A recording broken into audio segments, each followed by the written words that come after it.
La próxima ponencia será impartida por la doctora Rosa Salgado Rico, profesora de tiempo completo de la Facultad de Ciencia y Tecnología en la Universidad Simón Bolívar desde el año 2020. De formación profesional en químico-farmacéutico-biológicas por la Universidad Veracruzana, maestra en Ciencias Químicas con orientación en Química Orgánica por la UNAM desde el 2005. Ha participado en diversos congresos nacionales e internacionales del área de química con exposición de carteles y publicado algunos artículos en la revista de investigación universitaria multidisciplinaria de la UPCB. Recientemente estudió un diplomado en evaluación del aprendizaje y de programas de asignatura impartido por la UNAM, quien nos trae el tema de impacto del microbioma en la salud. Démosle un fuerte aplauso.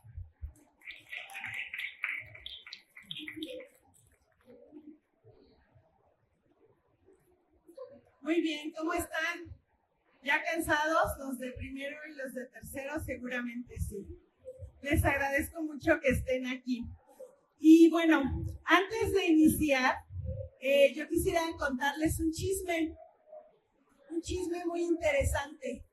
Fíjense que les quiero comentar que empecé esto del estudio de la microbiota primero y ahora de la microbioma gracias a la maestra Jessica. Como ya escucharon, ella es egresada de la Universidad Simón Bolívar y fue mi primera generación formada desde primero hasta que ella salió. Y ella siempre me decía, yo le di microbiología como a todos ustedes, doctora, estudie la microbiota. Y la traje aquí como mi Pepe Grillo todo el tiempo, porque me decía, tengo muchos problemas, los gastros no me resuelven, los nutriólogos tampoco. Y entonces creo que es la microbiota, doctora, hay que estudiar la microbiota. Y ella estuvo insistiéndome, que ya hasta la soñaba. Esa es la realidad. Y la verdad es que al final me convenció. Y la verdad es que ahora hemos hecho pues un bonito grupo trabajando juntas en esto de lo que es la microbiota junto con la maestra Brenda también. Entonces, pues bueno, vamos a dar inicio a esta charla que lleva por título Microbioma y su impacto en la salud.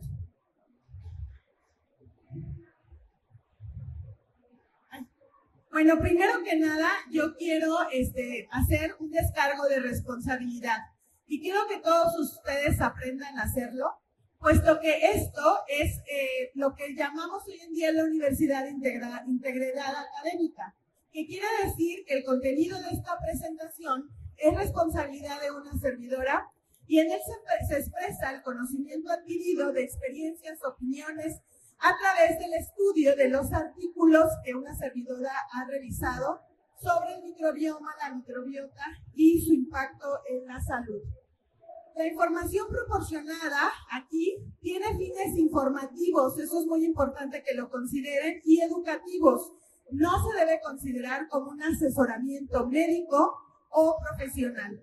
El conocimiento y opiniones expresadas no pertenecen ni representan a la Universidad Simón Bolívar donde laboro. Ok. Algunas de las imágenes que vamos a estar revisando fueron realizadas o modificadas en BioRender a partir de la información obtenida de varios de los artículos que se han revisado.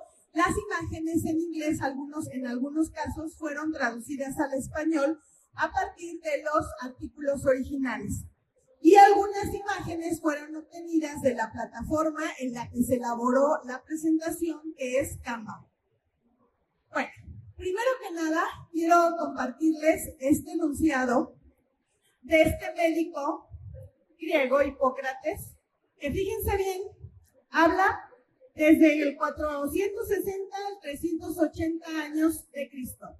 Y él dijo que toda enfermedad comienza en el intestino. Y justo mi misión en este día, el día de hoy, es que ustedes se lleven ya en su cabecita justo esto, que toda enfermedad comienza en el intestino. Ahí. Bien, para empezar, quisiera preguntarles a ver quién sabe. ¿Cuál es la célula principal que encontramos en el intestino? ¿Cómo se llama? ¿Cómo se llama? Casi todos, cuando vemos sobre todo virología, que ahí les retomo lo que es de lo que es el enterocito, pensamos que los intestinos están plagados solo de enterocitos.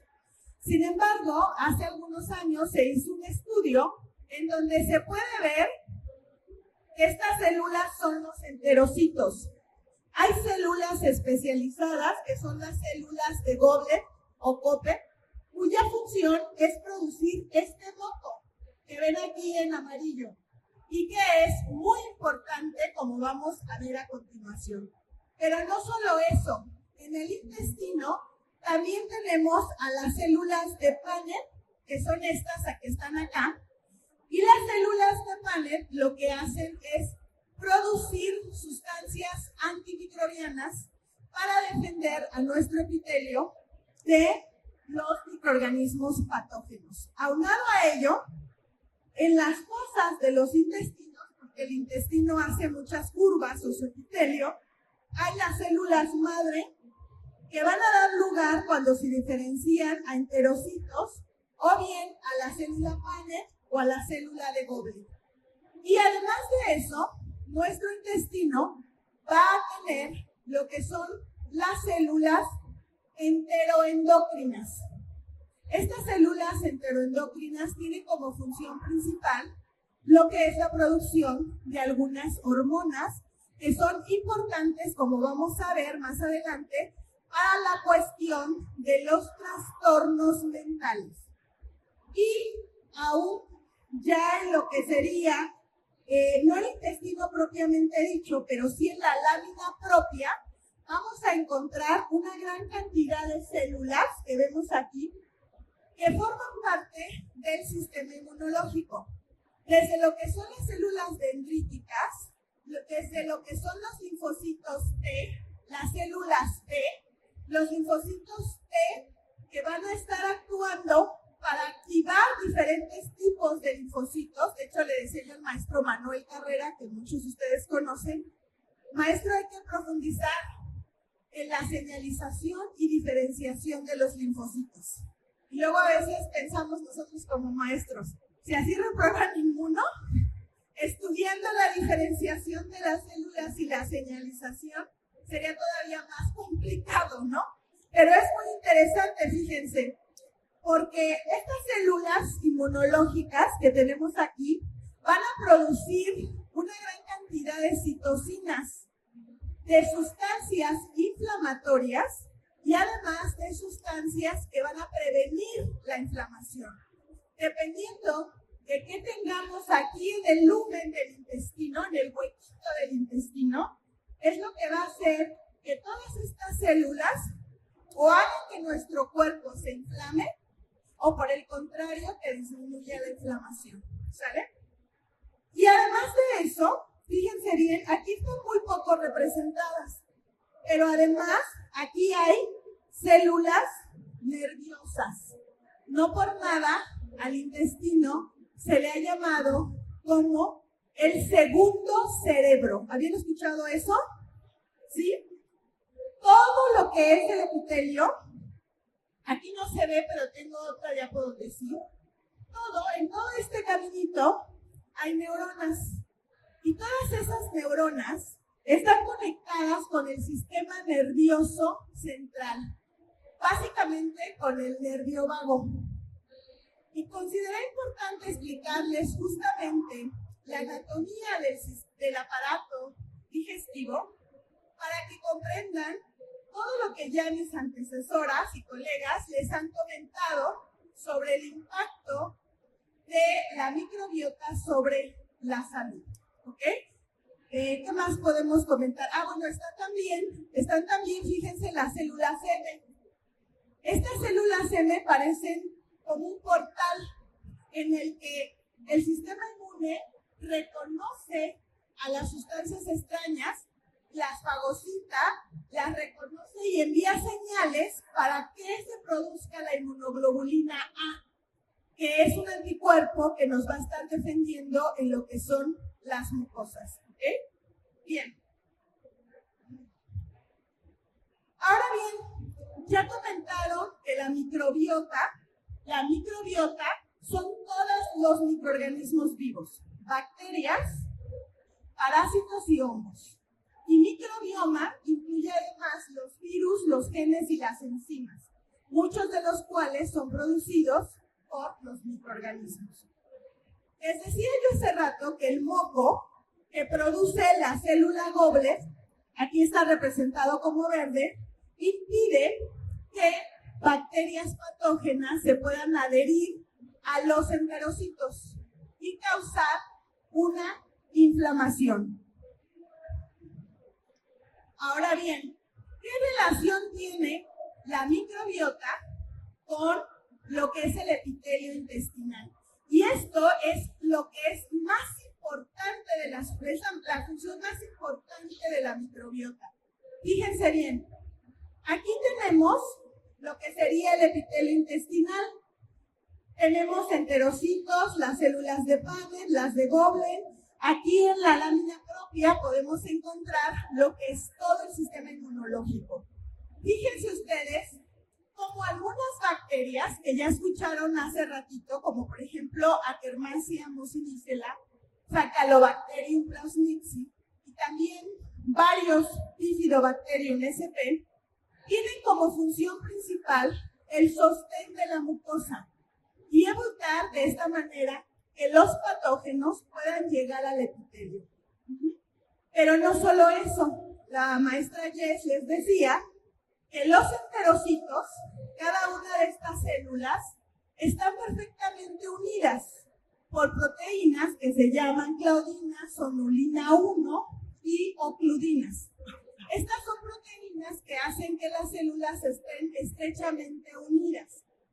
Se sabe hoy en día que algunos géneros de la microbiota, sobre todo Akkermansia, Limosilactobacillus rhamnosus, Limosicacei bacillus, que por cierto es el que está en el Yakult, y Limosilactobacillus reuteri y Lactobacillus plantarum, lo que hacen cuando están presentes en la microbiota es estimular la producción justo de estas proteínas.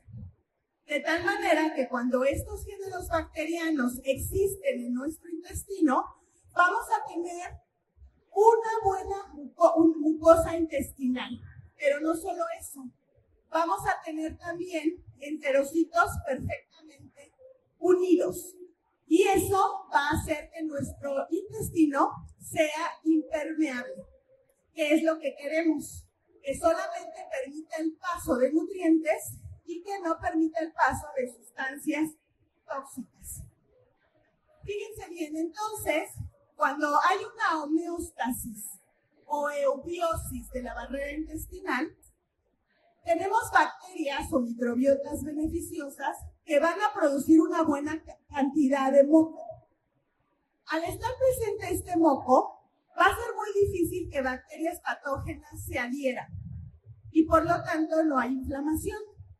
¿Qué sucede cuando los factores que afectan a la microbiota están presentes? Pues lo que va a pasar es que las bacterias que nos ayudan a la reconstitución de la microbiota van a estar disminuidas. ¿Qué sucede? Disminuye el moco, disminuyen las uniones estrechas de esas proteínas que les comenté, y entonces cualquier cantidad de sustancias pueden atravesar esa barrera intestinal. Y justo la entrada de muchos antígenos va a ocasionar las intolerancias alimentarias que nos comentaba la maestra Jessica. De tal manera que si yo les pregunto, y estoy segura y espero que se lo sepan, ¿qué bacterias predominan en el intestino? ¿Gram positivas o negativas? Negativas. Escherichia coli. Y tiene un lipopolisacárido, ¿se acuerdan? Tiene su membrana externa LPS. Y el LPS es altamente inflamatorio. Entonces, ¿qué sucede? Si tenemos muchas Escherichia coli, cuando estas mueren, van a liberar lipopolisacáridos. Y esos compuestos son los que van van a despertar la respuesta inmunológica y van a generar una inflamación. Pero ojo, van a generar una inflamación de bajo grado que además es silenciosa y mortal, como vamos a ver a continuación. Entonces, lo que va a suceder aquí es que ya los ácidos grasos de cadena corta que les habló la maestra Brenda y la maestra Jessica ya no se van a formar. Ya no va a haber alimento para los enterocitos.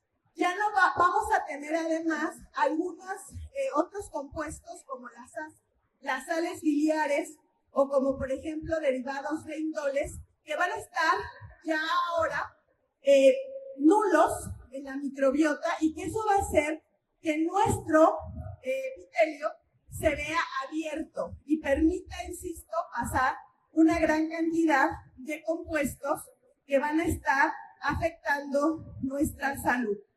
Ahora bien, ¿hasta aquí todo bien? ¿Sí? Entonces, vean qué tan importante es tener buena cantidad de moco en el intestino, buena cantidad de microbiota que nos ayude a mantener esa unión, pero además también es importante que sepamos que la microbiota estimula favorablemente al sistema inmunológico. Hace que las células de nuestro sistema, los linfocitos CD4, de alguna manera, no se sobreestimulen y empiecen a producir interleucinas inflamatorias como la interleucina 6, el factor necrótico de tumoración o la interleucina 22, que pueden alcanzar a todo nuestro organismo y que además van a estar afectando nuestra salud. Entonces, fíjense, hay bacterias, se ha visto, aquí se las estoy poniendo, sobre todo del género Bifidobacterium, que van a estimular a los linfocitos T reguladores para que estos produzcan la interleucina 10. Y esa interleucina 10 tiene efectos antiinflamatorios, ¿ok? De tal manera que el R. rhamnosus, el R. reuteri, Casei, plantarum, se ha visto que estimulan la producción de interleucinas y otros factores de diferenciación celular para que no haya inflamación en nuestro cuerpo.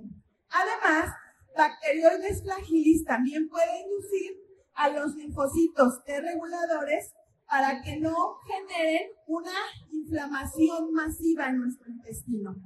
Y además, Akkermansia muciniphila, que es yo creo que uno de los probióticos más importantes hoy en día, reduzca la translocación del lipopolisacárido que les mencionaba, que es muy importante que no se pase a la lámina propia para que no cause estragos. Y luego, también Faecalibacterium plasmodium va a producir también interleucina 10.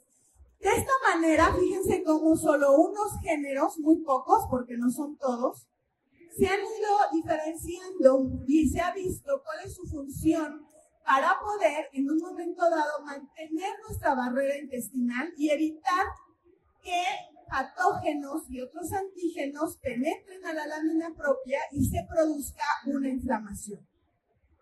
Ahora bien, les decía hace rato las maestras que la microbiota está fuertemente relacionada con trastornos como la depresión, con trastornos como la ansiedad y otro tipo de enfermedades mentales, incluyendo, ojo, enfermedades neurodegenerativas, como el Parkinson, por ejemplo. Les decía yo que aparte del intestino y de todas estas células, hay una red de neuronas, que aquí se ve perfecto, y todas esas están unidas con el nervio vago. ¿Sí lo ven? Entonces es muy claro porque el intestino es considerado el segundo cerebro. ¿Qué sucede aquí? Fíjense bien. Algunas bacterias, aquí tenemos los géneros, Lactobacillus principalmente, Lactobacillus plantarum, cepa PS 128 y Lacticacei Bacillus rhamnosus, nos van a ayudar a la producción de hormonas y neurotransmisores como la dopamina y la serotonina. Además de que algunos géneros como el Rhamnosus va a producir el GABA. Ya les comentaban que el GABA tiene la función de disminuir el estrés en nuestro cuerpo y además ayudarnos a tener la mente tranquila. ¿Sí? Les quiero platicar rápidamente que en este estudio donde estamos haciendo lo de trastornos digestivos hemos visto que la mayor parte de la gente que tiene trastornos digestivos, muchos gases, diarrea ocasional o diarrea muy frecuente, va a tener ansiedad. ¿Por qué? Porque hay mucha movilidad intestinal. Algunas de estas hormonas afectan la movilidad intestinal.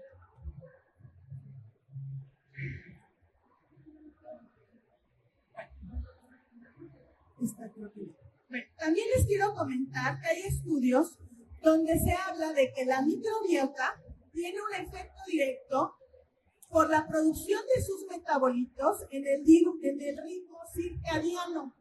Hace rato la maestra Jessica les decía que si no duermen bien es porque hay una disbiosis, entendiendo por una disbiosis que no hay un equilibrio en la microbiota, ¿sale? Y eso se ha visto que va a afectar el apetito, nuestra conducta, nuestras emociones, la memoria. Nada de que no me puedo aprender lo que tengo que aprenderme para el examen de anatomía tercer semestre. Es la microbiota la que no los deja, porque la tienen ahí desequilibrada, ¿sale? Y eso va a afectar, fíjense, a diferentes órganos. Y esos órganos que ven ahí son, primero, hígado, pulmones, corazón, intestino y también cerebro, ¿sale? Muy bien. Y ahí justo se ha visto que cuando hay todas estas afecciones puede haber neuroinflamación. La neuroinflamación es la que puede traer muchos problemas como pueden ser, igual, como ya les había comentado antes, depresión, ansiedad y otros efectos, sobre todo mentales. También les quiero decir que la mayoría de los microorganismos que forman parte de la microbiota van a estar produciendo sus metabolitos secundarios y primarios dependiendo de lo que consuman. Si consumen comida chatarra, pues lógicamente los metabolitos que se van a producir van a hacer que todos los que consumen esos alimentos estén ansiosos, estén irritables. ¿Sí me explico? Se ha visto que cuando uno consume fibra dietética no digerible, ¿sí? Verduras, sobre todo de hoja verde, los microorganismos, en su mayoría, van a estar produciendo ácidos grasos de cadena corta. Y todos esos ácidos grasos de cadena corta ayudan a mantener una microbiota saludable, un entorno saludable del intestino que va a impedir que se esté produciendo la inflamación. ¿Sale? Bueno, aquí, en este caso, les quiero comentar, vean todas las bacterias que van a estar produciendo, fíjense bien, por este lado, ácidos grasos de cadena corta. ¿Cuáles son esos? Acetato, butirato, propirenato. Y aquí abajo, los que producen además GLP-1, que además está muy de moda porque es una hormona que disminuye el apetito. Muchos de los que estamos aquí, estoy segura que sobre todo las chicas, lo que quisieran es que no tengan hambre. Pues, ¿qué creen? Por ejemplo, hay estudios de que Akkermansia mucinifera disminuye el apetito y que además envía mensajes al cerebro para decir ya no comas. Levante la mano el que quiera tener Akkermansia mucinifera en su intestino. ¿No quieren? Yo creo que sí, ¿no? O sea, de verdad que esta Akkermansia nos va a ayudar, fíjense bien, a reducir el apetito, ¿no? A que en algunos de los casos no se tenga obesidad, por ejemplo. Pero es muy difícil poder obtener Akkermansia y es muy fácil poder perderla, como vamos a ir viendo. Bacteroidetes, Prevotella y parabacteroides, que son muy difíciles de aislar y de identificar en el laboratorio, porque la mayoría son anaerobios, producen, fíjense, síntesis de hormonas. Producen propionatos, sustratos y también van a modular la gluconeogénesis, que es muy importante también para regular el peso y también para mantener una buena homeostasis y equilibrio de la glucosa en sangre.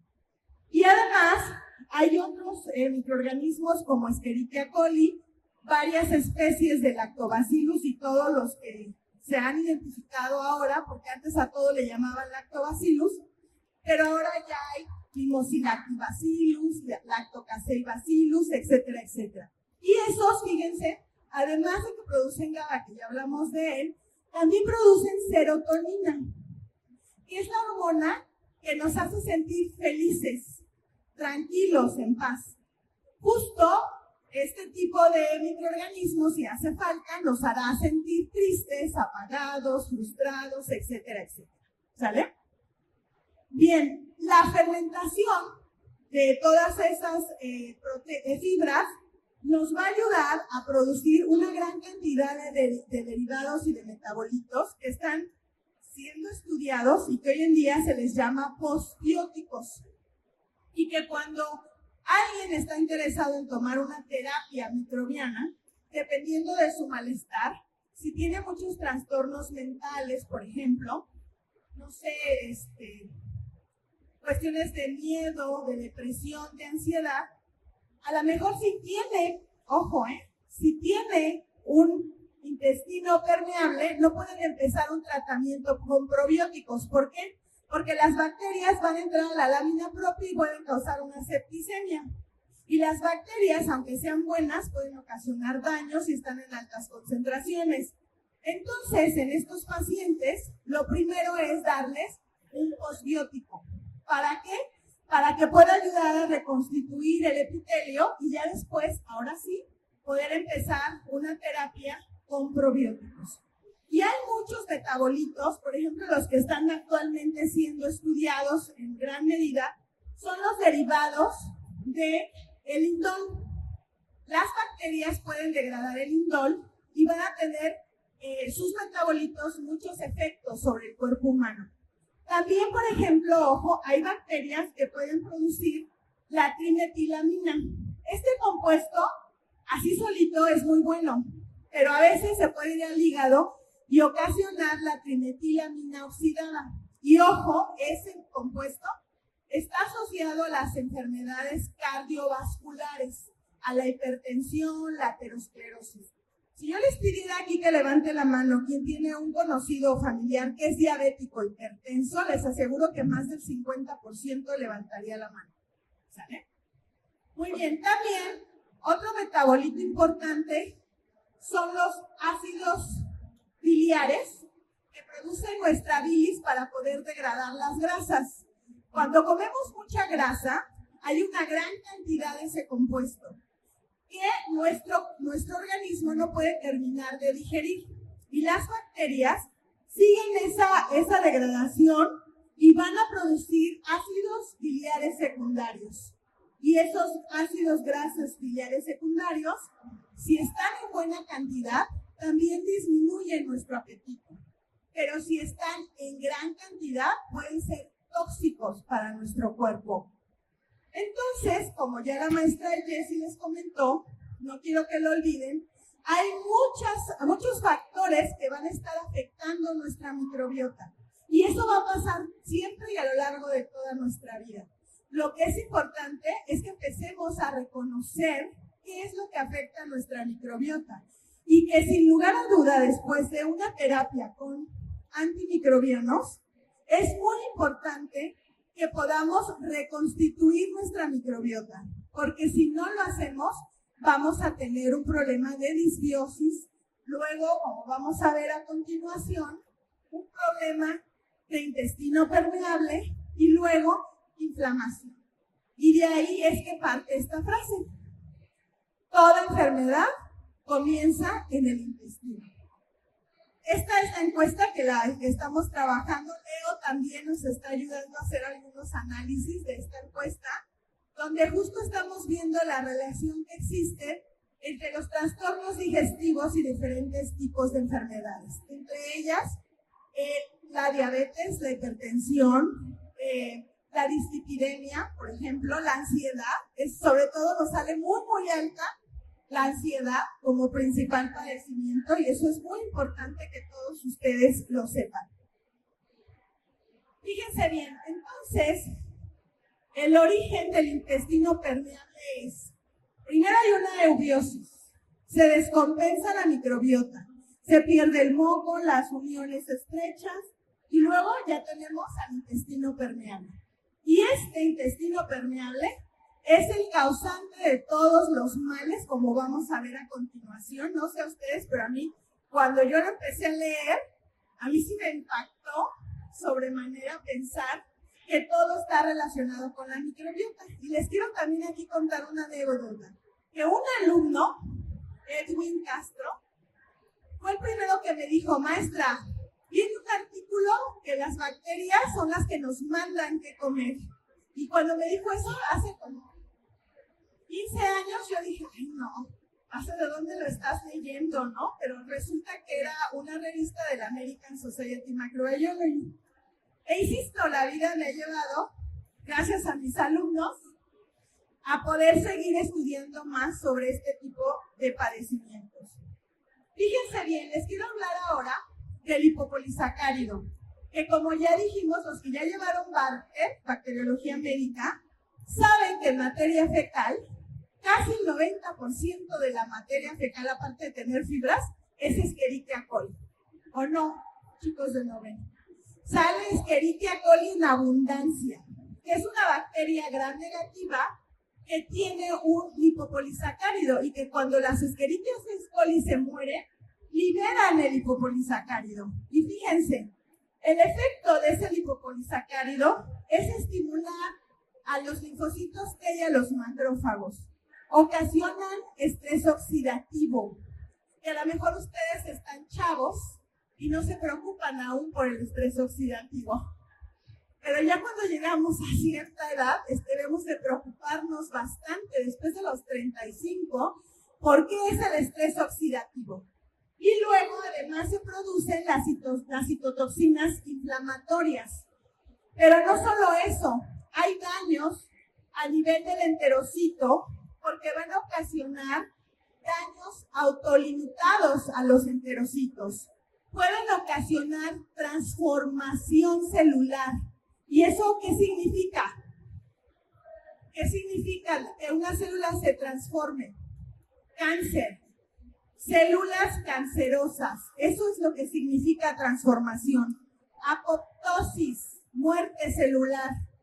Y además, necrosis, que es otro tipo también de daño a la célula que hace que ya no funcione. ¿Sí se fijan? Y ojo, nuestro intestino está plagado de Escherichia coli, plagado de LPS.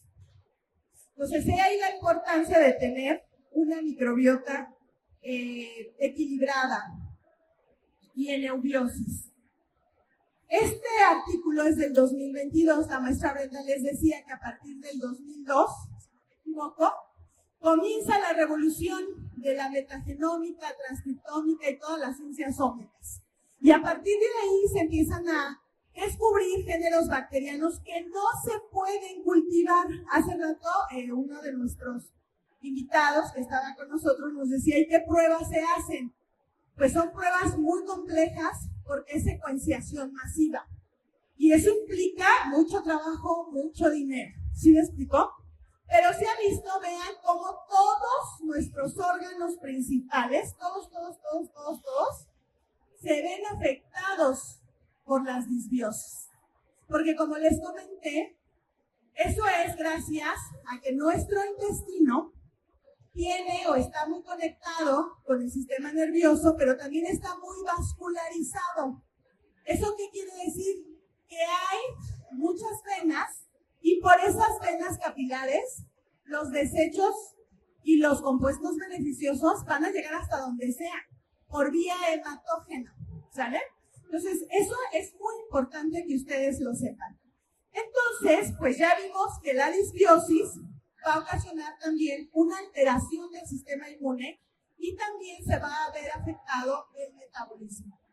Y ojo, fíjense, quiero que vean, aquí están todas las citas que son del 2022 a la fecha, en donde se ha estudiado cómo el lipopolisacárido afecta las uniones estrechas. El lipopolisacárido puede llegar al corazón, puede ocasionar hipertrofia, fibrosis, y de ahí viene la hipertensión. ¿Sí se fijan? Por el otro lado, también se ha visto que esta inflamación puede llegar a lo que es el cerebro, a que puedan inhabilitarse los linfocitos T reguladores y que esos linfocitos T reguladores no realicen su función de diferenciar linfocitos T10 para producir interleucina 10 que disminuye la inflamación. Y la inflamación en el cerebro es muy preocupante porque puede causar problemas cognitivos y también problemas no solo para aprender, sino también para olvidar las cosas más fácilmente, ¿sí? Entonces, por eso es que es muy importante. Por otro lado, se ven afectados también otros órganos que pueden ocasionar insuficiencia renal. El lipopolisacárido, si pasa a lo que es la lámina propia y de ahí al sistema circulatorio sanguíneo, alcanza a todos estos órganos que son muy importantes para nuestro cuerpo. Ahora bien, en el caso de la afección al cerebro, fíjense bien, aquí vemos, ya les había dicho, que los enterocitos están estrechamente unidos a neuronas. De tal manera que si en nuestro intestino se están produciendo una alta concentración de lipopolisacáridos, no hay ácidos grasos, no hay derivados del indol, este lipopolisacárido va a alcanzar al cerebro. Va a alcanzar al cerebro y va a haber una gran cantidad de endotoxinas. Se van a producir microvesículas que van a afectar el tráfico de hormonas, sobre todo de hormonas y también de neurotransmisores. Y esa afectación es lo que hace justamente el estado de ansiedad, el estado de depresión, de miedo, etcétera, etcétera. ¿Sale?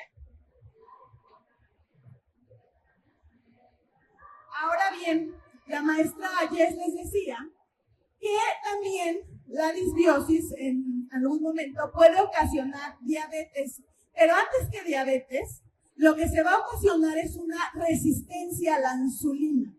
Otra vez, si yo les preguntara a ustedes que levantaran la mano y que me dijeran si de manera directa tienen algún pariente que padece de diabetes, estoy segura que más del 80% levantaría la mano.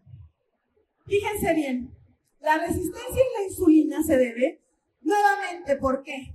Porque la microbiota está alterada, que como ya dijimos, cuando la microbiota está en equilibrio, en eubiosis, va a producir GLP-1, que es una hormona que nos ayuda a disminuir el apetito. Se van a producir ácidos grasos de cadena corta. La PYY, que también es otra hormona, todo esto es señalización y bioquímica, pura bioquímica, ¿sale?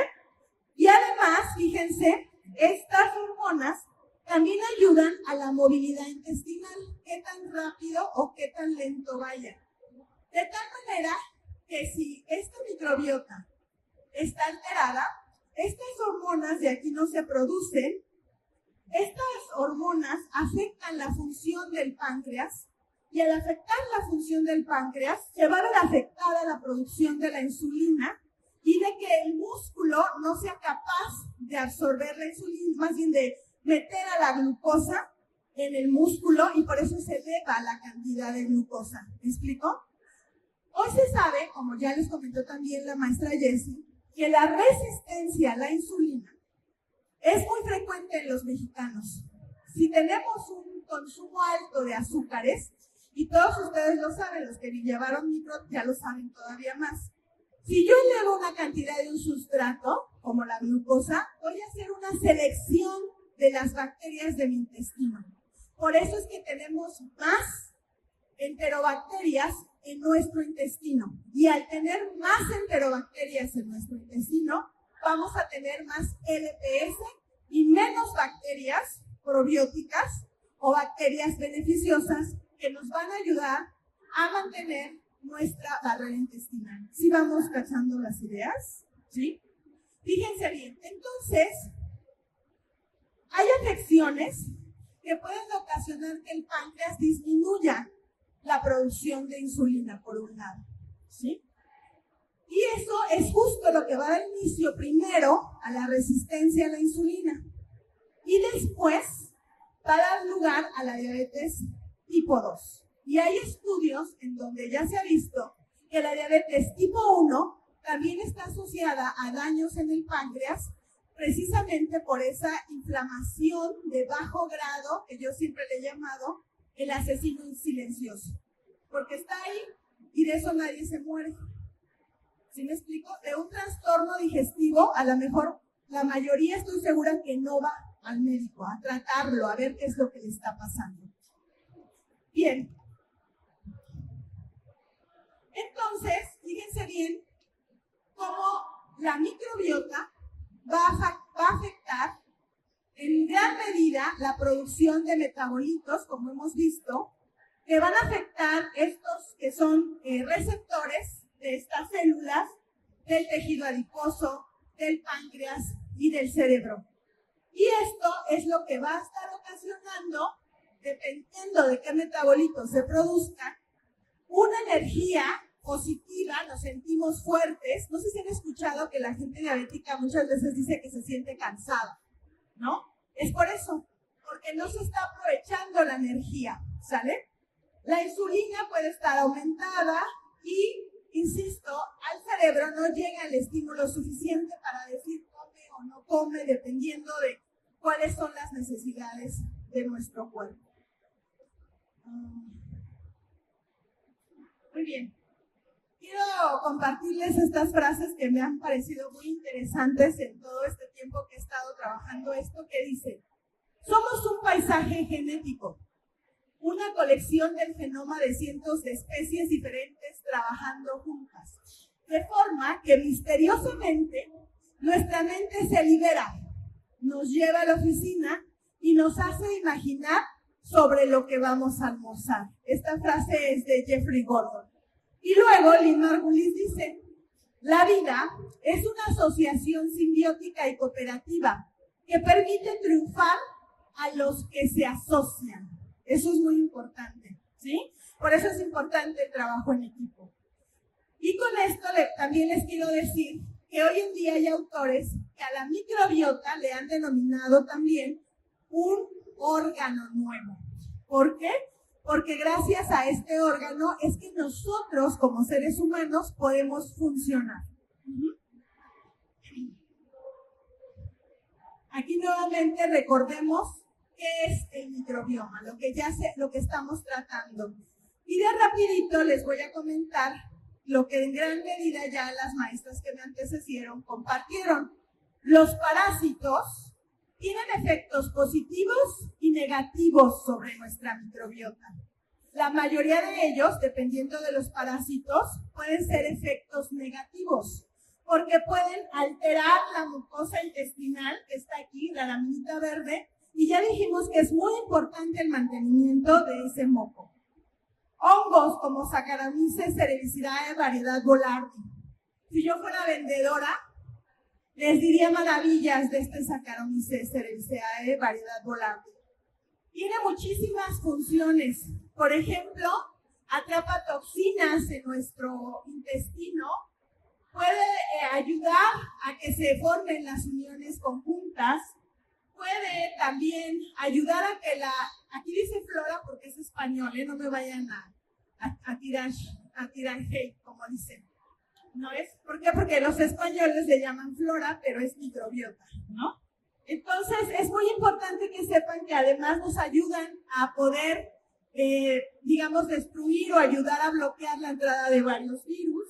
Nos ayuda, fíjense muy bien, en casos con enteritis, con Clostridium difficile, a poder neutralizar las enterotoxinas que produce este Clostridium. Y además, ayuda a la modulación de la microbiota y a que se lleve a cabo la función metabólica de manera adecuada. Si yo tuviera que venderles un probiótico, sería este. muy bueno y existe en el mercado y es como de los más baratos. Pero ojo, si tienen una disbiosis y un intestino impermeable, ni siquiera pase por su cabeza que se lo van a tomar. ¿Por qué? Porque va a pasar a la lámina propia y puede ocasionar un problema. Ahora bien, los virus. Los virus, como espero los alumnos de cuarto o de sexto para arriba ya sepan, que hay bacteriófagos que van a eliminar a las bacterias principalmente, pero hay otros virus que van a estar ocasionando un daño en el ser humano. Los bacteriófagos, y creo, desde mi particular punto de vista, que el poder recuperar la salud en enfermedades metabólicas y en enfermedades neurológicas puede estar en la clave del estudio de los bacteriófagos. Porque fíjense, si nosotros tenemos una bacteria patógena en el intestino y hay un bacteriófago que elimina esa bacteria patógena, fabuloso, ¿no? Fabulosísimo, ¿por qué? Porque ya la eliminó. Pero hoy se sabe, como vamos a ver, que cuando hay ciertos géneros de bacteriófagos, al parecer están afectando a la microbiota. Y justo la maestra Jessica me decía hace unas semanas, oiga doctora, ¿y si es un bacteriófago el que está acabando con Akkermansia, con Lactobacillus y demás, cómo le hacemos? ¿Cuál es el tratamiento? Porque si yo tomo Akkermansia o Lactobacillus, ¿qué voy a estar haciendo? Haciendo que se estén replicando los virus, ¿me explico? Y va a ser cosa de nunca acabar. Yo le decía, ahí sí o es una terapia de un trasplante fecal de una persona sana, o la otra es poder empezar a estudiar cómo nuestro cuerpo puede producir anticuerpos contra esos bacteriófagos, que si se acuerdan, en clase de virus vemos que la cápside es proteína, ¿sí se acuerdan? Y esto sí puede ser un problema serio de salud. Fíjense, los bacteriófagos están asociados al intestino irritable, por ejemplo, ¿no? Están asociados en un momento dado, dependiendo, pueden disminuir o aumentar algunos de los géneros bacterianos que son benéficos para nuestra salud. Se han asociado algunos géneros, como los caudovirales, a la obesidad, a la diabetes tipo 2, al síndrome metabólico. Se ha visto, por estudios que se han hecho, que cuando hay una gran cantidad de estos caudovirales, las personas tienen ese tipo de problemas metabólicos. Entonces, hay mucho que estudiar a este respecto, chicos. Vámonos a las bacterias. En el caso de las bacterias, la maestra Brenda les decía que hay, sobre todo la Organización Mundial de la Salud, autoriza, dos géneros principales: Bifidobacterium y Lactobacillus. Pero hoy se sabe que de los Lactobacillus, gracias a las ciencias ómicas, hoy se sabe que muchos lactobacillus ya pertenecen a especies diferentes, como ya les he venido comentando. Y eso es muy importante para poder seguir estudiando estos. Fíjense, quiero que vean cómo el género de Bifidobacterium, que además les voy a decir que este género se presenta sobre todo en niños lactantes. Ustedes quieren seguir produciendo Bifidobacterium, consuman lácteos, pero me van a decir, es que soy intolerante a la lactosa. Y son intolerantes a la lactosa porque justo les hace falta Bifidobacterium. Fíjense, todos estos, vean sus nombres por favor. Este promueve la salud de los huesos, también eso es muy importante, ¿eh? La producción de huesos se ha visto asociada a la microbiota. Bifidobacterium adolescentis, longum, que también para mí es una estrella de los probióticos. Aquí abajo, animalis, lactis, infantis. ¿Qué quiere decir? Que son encontrados en adolescentes y en niños. La maestra Brenda nos decía que Mecherkov había comentado que las bacterias de la leche van a ayudar a la salud. De hecho, por ahí tengo un artículo donde este señor investigador hacía que los ancianitos, la gente mayor, tomara leche materna para poder recuperarse y alcanzar su salud. Fíjense nada más. Hay algunos bifidobacterium que se consideran oncobióticos. ¿Qué quiere decir? Que van a ayudar a la recuperación a pacientes que tienen cáncer, como Bifidobacterium bifidum, Bifidobacterium longum. Estas letras que están aquí quiere decir que son cepas bien caracterizadas cuyo metabolismo está siendo estudiado ampliamente. Y de hecho, una definición de probióticos es que yo conozca el género, la especie y también la cepa. Yo no puedo ir por la vida comprándome probióticos que no digan qué bacterias hay. En Corea del Sur hay unos muy famosos que toman las coreanas para estar delgadas, que se llaman Lactofit, pero las compran así en cantidades inmemorables. Pero, por ejemplo, no tienen qué microorganismos tienen. Yo digo eso, yo no lo consumiría jamás. ¿Sale? Si ustedes quieren ya saber cuáles probióticos son buenos, debe de tener género, especie y cepa. Esas letritas y numeritos son sus cepas. Fíjense, hay cepas especiales en regular el sistema inmune. ¿Cuándo van a poderse prescribir ese tipo de probióticos? Cuando haya problemas autoinmunes, alergias, intolerancias. Acá tenemos probióticos que van a atender la cuestión psicológica y a eso se les llaman psicobióticos. Todo aquel que tenga ansiedad, depresión o algún otro tipo de problema, aparte de estar con su tratamiento médico, sus fármacos, deberían estar tomando psicobióticos para poder mejorar el efecto de estos medicamentos. Aunado a estos, fíjense, todos estos son antiinflamatorios. Y eso es muy bueno porque hoy se sabe que una persona envejece en la medida en que está inflamada.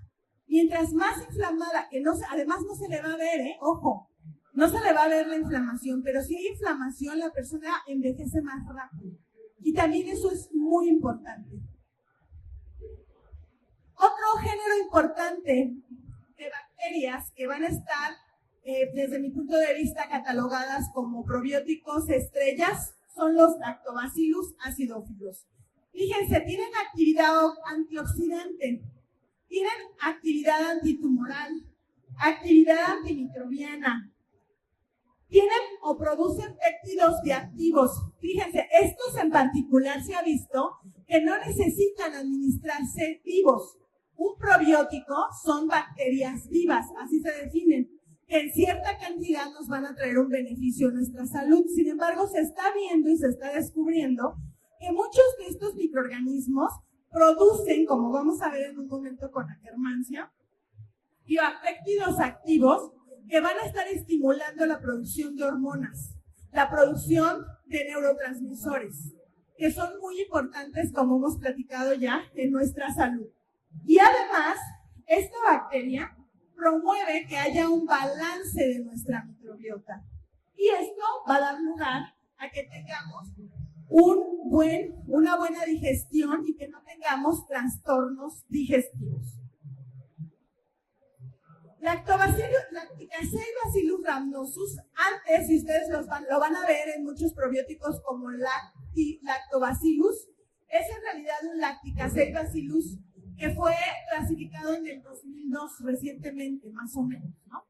Y estos, fíjense, también nos ayudan a aumentar los bacterioidetes, los lactobacillus y los bifidobacterium. Por eso les decía que en la asociación todo se puede lograr, ¿sí? Y fíjense cómo estos también nos van a ayudar, y se ha visto, a que el colesterol no se aumenta en sangre. También en México, y también es un problema que vimos en nuestra encuesta, hay muchas personas que tienen dislipidemias. Fíjense bien, el colesterol es absorbido por los lactobacillus y lo mete a su pared celular, es decir, él lo consume y de esa manera puede disminuir el colesterol. Entonces eso es muy importante. Todas aquellas personas que tengan dislipidemia, sería muy bueno que pudieran tomar a Lacticacea y Bacillus rhamnosus. Ojo, otra vez vuelvo a lo mismo. ¿Cuándo? Cuando no tengan disbiosis. Eso es muy importante, ¿sale? También el Lacticacei bacillus, Paracasei, también es muy importante. Y algunos de estos son los que están en el Yakult. De hecho, el Soful, que parece como una gelatinita, tiene 2 importantísimos probióticos. Para la gente que tiene enfermedades cardiovasculares, hipertensión o dislipidemias, es muy importante el consumo de estos 2 probióticos. Aquí está el Paracasei, que como les decía, es muy importante también para disminuir la inflamación. Fíjense bien, para tratar el adenocarcinoma, o lo que es mejor conocido como cáncer de colon. También es muy importante. Se ha visto, y de hecho la doctora Mirel Vanessa nos decía en la mañana, ¿se acuerdan? Decía que ya hay que estudiar a la fármaco microbioma. ¿Por qué? Porque los medicamentos, sobre todo los que están siendo utilizados para tratar a las personas con cáncer, si no hay una buena microbiota, no van a hacer efecto. ¿Cuál es el efecto número 1 cuando uno consume oncológicos? ¿Alguien sabe? ¿Cuál será el efecto número 1? Es el vómito, la diarrea, trastornos digestivos nuevamente, que se producen porque estos fármacos van a estar afectando a la microbiota. Pero se ha visto que si se trata a los pacientes con probióticos, pueden mejorar la función de los oncobiológicos o los medicamentos contra el cáncer. Fíjense nada más la importancia de todo esto, ¿no? Ahora, hay una microbiota prometedora, ¿no? Que ya la maestra Brenda les dio una introducción. Akkermansia muciniphila es una bacteria que no ha sido autorizada aún por la OMS como probiótico. Sin embargo, existen muchos estudios. Ese rato alguien me preguntaba, ¿y dónde la compro? En México no la traen. Hay que traerla. Yo he visto producción de China solamente y de Estados Unidos. Y además, Akkermansia, fíjense, ayuda a muchas disfunciones metabólicas. Eubacterium hali se ha visto que puede, como decía la maestra Jessie, detener lo que es la diabetes. Por otro lado, Ruminococcus brom va a ayudar sobre todo al intestino irritable y a las enfermedades del intestino. Roseburia intestinales puede ayudarnos a la aterosclerosis. ¿Qué es eso? La aterosclerosis está asociada a las enfermedades cardiovasculares. Hipertensión, infarto al miocardio. ¿De qué mueren los mexicanos? De cáncer y de problemas cardiovasculares. ¿Por qué? Porque seguro todos tenemos en parte disbiosis intestinal. ¿Sabe? Faecalibacterium plasmosis se ha visto que puede detener el cáncer colorectal. Ya rapidito, ¿no? Recordémonos cuáles son ahora los metabolitos beneficiosos. Acetato, butirato. ¿Por qué? Porque son fuente de energía. Ayudan al metabolismo de los lípidos. Modulan lo que es la energía, modulan el metabolismo, la respuesta inmune y lo más importante, la barrera intestinal. El ácido gamma-aminobutírico. Todos los que padecemos poco o mucho ansiedad, depresión, algún trastorno mental, deberíamos de ser súper amigos y fanáticos del GABA. Que además el GABA ya lo venden como suplemento alimenticio. ¿Sale? El indol, actualmente los derivados del indol están siendo tremendamente estudiados, sobre todo el propilindol, el propil 3-indol, por ejemplo, el acetato de indol, el aldehído de indol, y todos estos tienen funciones muy importantes a nivel de lo que es el cerebro. Nos va a ayudar mucho a disminuir la neuroinflamación. Y hay muchos padecimientos neuronales que están asociados a inflamación a nivel del sistema nervioso. Y la serotonina. ¿Quién no quiere ser feliz en esta vida? Quien no quiera ser feliz en esta vida es porque le falta serotonina. ¿Sale? Entonces, ojo con eso es muy importante. Les hablaba yo de los metabolitos de los ácidos biliares. Son buenos, estos dos, cuando están en baja concentración, porque nos ayudan a digerir las grasas. ¿En México comemos mucha grasa o no? Muchísimo. Entonces se van a producir estos ácidos biliares en alta concentración. En buena concentración nos ayudan a actividad antimicrobiana, van a favorecer la homeostasis del hígado. ¿Qué es homeostasis? Es salud. La palabra homeostasis es sinónimo de salud. Y además en la función inmunológica. Por otro lado, nos va a ayudar el metabolismo de los lípidos y de los azúcares, que es lo que queremos que suceda en nuestro país. ¿Qué pasa cuando consumimos muchas grasas? Y aquí nada más nos vamos, ayer me decían los chicos de tercero, vámonos unos tacos de canasta. ¿Cómo están hechos los tacos de canasta? Con mucha grasa y además súper refrita, ¿no? Pues bueno, lo que va a ocasionar eso, jóvenes, es que en altas concentraciones produce citotoxicidad, daño en el material genético. Genotóxicos pueden ocasionar cáncer colorrectal, fibrosis hepática y pueden producir hígado graso. ¿Eso qué es? Disfunción del hígado. Fíjense, hoy en día se cambia el corazón y fácil, podríamos decirlo. El hígado está más complicado, ¿saben? Ahora bien, ¿qué pasa cuando comemos demasiada carne? Pero demasiada. Bueno, pues se puede producir colina, betaína, L-carnitina, que además la L-carnitina está en una bebida que hoy en día a los jóvenes les fascina tomarse. ¿O no? Leen sus etiquetas, el Red Bull, por ejemplo. Una gran cantidad de L-carnitina. Estas moléculas van a dar lugar a la trimetilamina. Y esta en el hígado va a formar trimetilamina oxidada. Y la trimetilamina oxidada promueve la aterosclerosis, las enfermedades cardiovasculares. Y además favorece la inflamación sistémica. Y esto también está asociado a una resistencia a la insulina y también en algunos casos a enfermedad renal crónica. Por otro lado, dependiendo de la proteína que hayamos consumido y si tiene una gran cantidad de azufre, se puede producir ácido sulfídrico. En altas concentraciones, va a deteriorar la barrera intestinal, va a inhibir la producción de ácidos grasos de cadena corta y puede inducir la inflamación intestinal crónica. Por otro lado, las aminas, que ustedes ya deben de saber, los de cuarto para arriba, que los aminoácidos siempre van a tener un grupo amino, ¿o no? Siempre. Ese grupo amino puede dar lugar a putrescina, cadaverina, histamina, tiamina, y todos esos pueden ocasionar intolerancias alimentarias y síntomas de alergias. ¿Cuándo sé que estoy produciendo eso? Cuando los gases huelen muy, muy mal. Si un gas huele muy, muy mal, tiene putrescina. ¿Sale? Etanol, el alcohol, que a muchos les puede gustar, contribuye al ácido graso no alcohólico, afecta la función hepática y además puede aumentar el estrés oxidativo. Así como el metanol, sin embargo, el metanol es mucho más tóxico que el etanol.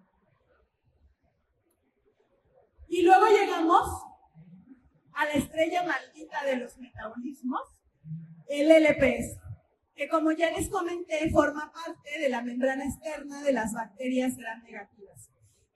Promueve la inflamación. Este compuesto es el que ocasiona la inflamación sistémica, que es el causante de todo mal, ¿sale? Y bueno, ahora les quiero platicar sobre algunos derivados del triptófano. Cuando consumimos, sobre todo verduras, y tenemos una dieta equilibrada, se va a producir ácido indol propiónico, que tiene efectos beneficiosos en los órganos que se ven afectados si tenemos una microbiota mal. Desafortunadamente todavía no he encontrado que lo vendan y que uno lo pueda tomar. Pero si tenemos una buena microbiota, lo puede producir. Además, se ha visto, aquí está toda la bioquímica que ama la maestra Pau, de cómo el triptófano, y los de tercer semestre también, todos sus mecanismos de reacción del metabolismo del indol. Y todos esos compuestos son los que nos van a ayudar a tener o no buenas uniones estrechas entre los enterocitos. Entonces, se está estudiando cada vez más este tipo de metabolitos. Aquí tenemos otros, esta me gustó mucho, esta diapositiva, porque nos habla de todos los compuestos derivados del indol y también de otras vías que pueden dar lugar a la melatonina que nos sirve para dormir. La melatonina nos ayuda a dormir. Y además, ojo, eso es muy importante que lo sepan, también algunos derivados del indol pueden ser metabolitos no beneficiosos y que pueden dar lugar a que haya una neuroinflamación. Acá.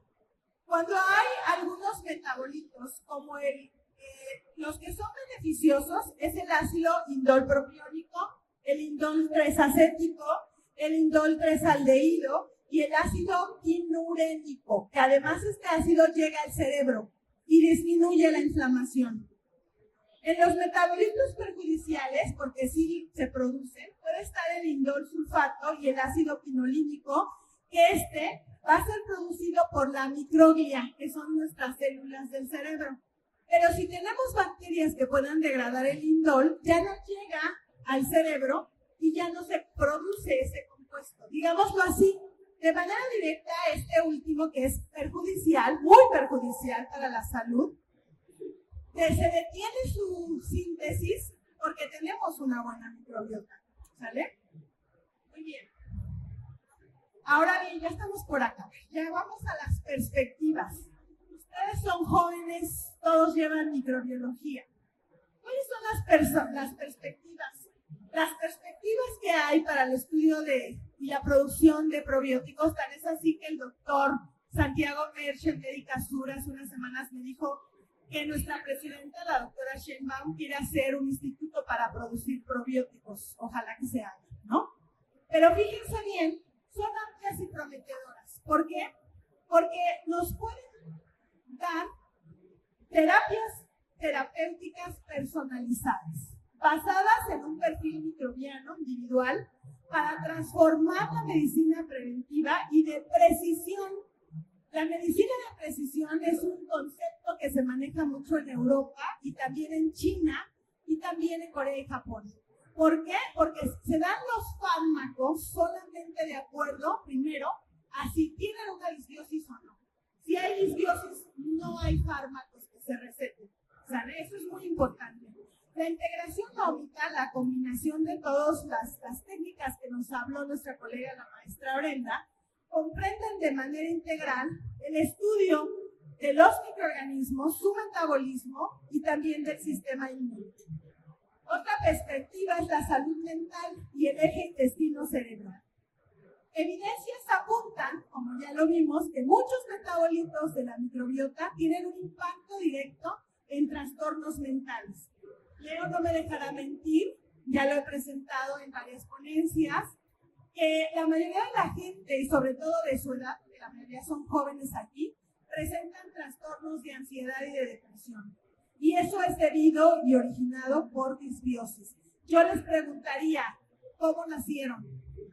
Si nacieron, ya lo vieron, por cesárea, hay que ocuparse y tomar probióticos, porque puede haber ahí algún problema de disbiosis. ¿Bien? Muy bien. Otro punto muy importante y que también platicaba con el doctor Santiago, del presidente del Instituto de Salud, que está por allá por Tlalpan, él me decía, hay que regular a los probióticos y garantizar la seguridad. Porque si no se sabe lo que hoy yo les he venido a decir, que no se dan probióticos si no tengo una buena permeabilidad intestinal. Porque entonces sí puede haber un problema. Y luego a veces por eso hay gente antiprobióticos. ¿Sí me explico? Porque empiezan a dar los probióticos y si se pasan a la lámina propia y a todo lo que es el sistema sanguíneo, aunque sean bacterias beneficiosas, van a ocasionar un daño. Y es más, hay por ahí reportes de que se habla hasta que los lactobacillus pueden ocasionar tumores. ¿Pero por qué? Porque se dio una terapia microbiana mal desde un inicio. ¿Sale? En conjunto, el estudio del microbioma representa una frontera científica decisiva que redefine el concepto de salud. También el doctor Edgar López, ustedes recordarán en la mañana, que también comentó que el diseño de los nuevos fármacos tiene que estar pensado en el ambiente y en la microbiota, ¿sale? Entonces eso es muy importante que ustedes lo vayan considerando. Conclusiones. El estudio del microbioma ha revolucionado lo que es la comprensión y el tratamiento de enfermedades. La comunidad microbiana puede estar presente, como les dijo la maestra Jessica, desde aquí. Bien, ¿sí me explico? Y eso va a definir funciones de nuestro cuerpo. Hoy en día también se está estudiando mucho, he tenido un acercamiento muy profundo sobre la microbiota oral. También se está analizando y estudiando porque se piensa que así como la microbiota intestinal impacta la salud, seguramente la oral también, ¿sale? Entonces, el equilibrio del microbioma constituye, que no se les olvide, un pilar en la homeostasis fisiológica. ¿Qué debo de entender como homeostasis fisiológica? Salud. Eso es lo que debo de entender. Y bueno, eso sería todo por mi parte. Si tienen alguna duda, estoy a sus órdenes. Gracias. ¿Alguien tiene alguna pregunta? Preguntas sin miedo. ¿Dudas, comentarios? ¿No? ¿Hay ninguna por ahí?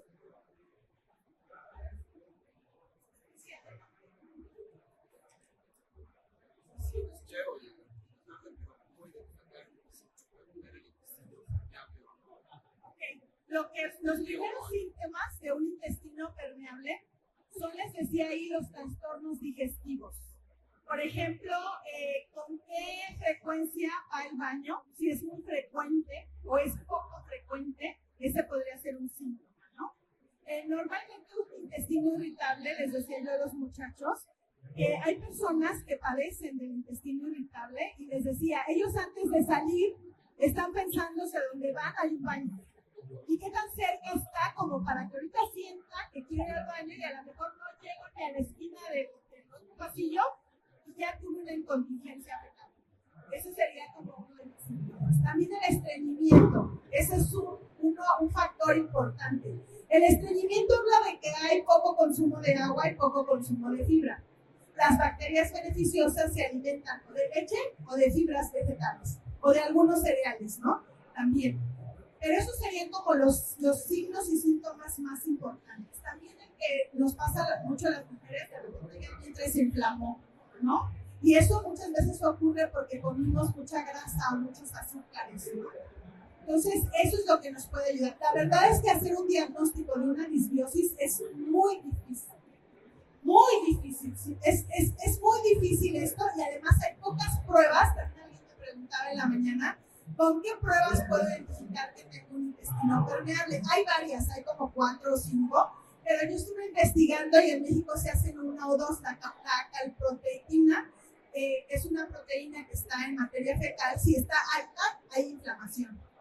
Y eso puede decir que hay un intestino permeable. También hay una prueba donde un azúcar, no me acuerdo, no recuerdo el nombre, pero ahorita si quieres se lo digo, ahorita no me viene a la cabeza, pero se puede buscar en sangre. También el lipopolisacárido se puede buscar en sangre. Si es elevado, seguro hay un intestino permeable.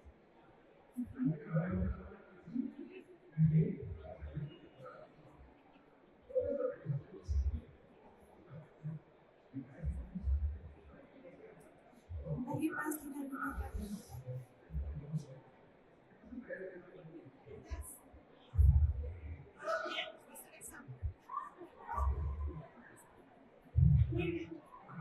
Bueno, ahora procederemos al reconocimiento por parte de la universidad.